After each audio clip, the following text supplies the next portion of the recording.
กองประชุมปรึกษาหารือระหว่างสหพันธ์คนครัวเศรษฐกิจและอุตสาหกรรมเขตอ่าวใหญ่กวางตงฮ่องกงมาเก๊า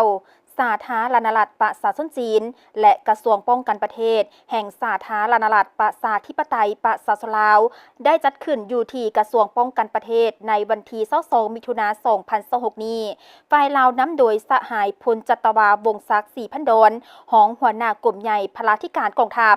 ฝ่ายจีนนำโดยสหายเลียงซงโซประธานสหพันธ์คนครัวเศรษฐกิจและอุตสาหกรรมเขตอ่าวใหญ่กวางตงฮ่องกงมาเก๊าพร้อมด้วยคณะทั้งสองฝ่ายเข้าร่วม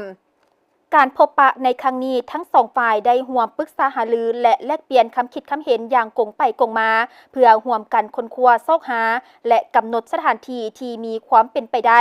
ในการสร้างตั้งโครงการพลังงานทดแทนการร่วมมือในโครงเขตพลังงานสีเขียวเป็นต้นแม่นการพัฒนาโครงการ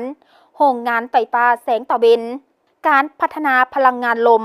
ซึ่งมีแผนจะจัดตั้งปฏิบัติอยู่ในขอบเขตนครหลวงเวียงจันทน์และพื้นที่เป้าหมายอื่นๆที่มีท่าแหง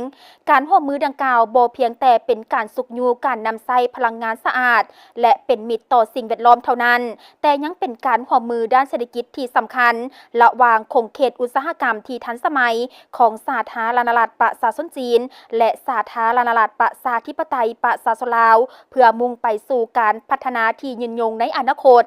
ซึ่งทั้งสองฝ่ายได้แสดงความเชื่อมั่นว่า